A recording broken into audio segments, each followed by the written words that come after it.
Hi, I'm Charleston Smith with Caterpillar Marine. We're here at Yachts Miami Beach, and I wanted to take a moment to talk to you about our new propulsion engine, the C7.1. You can have this engine in 3 different ratings in pleasure craft right now, starting at 400, moving up to 450, and then finally it tops out at 500 horsepower.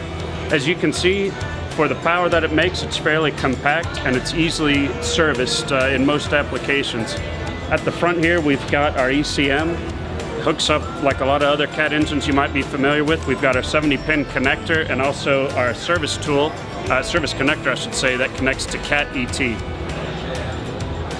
Coming around to the other side of the engine, we've got our filters easily accessible. You've got your oil filter here, your secondary fuel filter, which is in an aluminum housing for fire resistance. One of my favorite features about the engine is the fuel priming pump, which is located down here in a fireproof box. When you cut the key on, I should say turn it on, the fuel pump primes the engine. There's no need to bleed the engine like you would older diesel engines. And again, this runs the entire time that the engine's running. So it makes it very easy to restart should you starve the engine of fuel by accident. You've got your gear-driven seawater pump that features a rubber impeller. Again, easily serviced, no need to move around much componentry. You've got your fuel cooler here, which will help cool the fuel in the tanks and also deliver a cool volume of fuel to the engine when it's required. And then you've got your charge air cooler. Now, a key feature of the charge air cooler on this engine is that it's easy to service. It's got a 1,000-hour service life, and the shell and bundle, it's bronze, can be easily removed from disconnecting this component at the back here. Coming around to the back of the engine, you'll see we've got a water-cooled turbocharger and also a water-cooled exhaust manifold.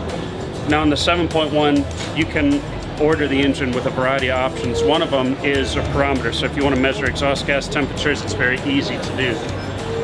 Coming around to the back, the flywheel here, it's a SAE number 3 flywheel housing, and you can also order this engine from Caterpillar with a variety of different ZF gearboxes. So it would come pre-packaged to the Cat dealer, then on from the Cat dealer to the shipyard, all in one shot. You come around to the other side here, we've got our heat exchanger. Like the aftercooler, it is a shell and bundle type made from bronze, 1,000-hour service life, I should say service interval.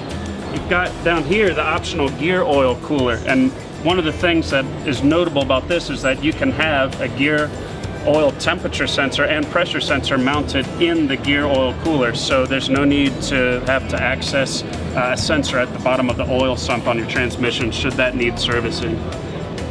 You've got a 12-volt starter installed on this engine here for the show, but it can be, the entire engine can be ordered with 24 volts as well. And as we move around to the front of the engine, I'll point out that we've got our alternator.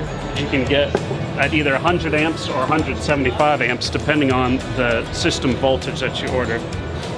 We've got a self-tensioning accessory belt behind this guard here. It's a little bit difficult to see, so you don't have to inspect that until 2,000 hours has passed. And also on the front, you can order a stub shaft. So if you needed to run different accessories on the boat, you've got a PTO right there. Very easy to access and also to install. A couple other notes on the engine that I should comment on that makes it even easier to keep serviced while it's installed in the boat. There's no need to adjust valve lash. They're hydraulically self-adjusting valves. And also you've got no need for zincs. It's galvanically neutral, so just one more thing that you don't have to worry about while it's installed in the boat.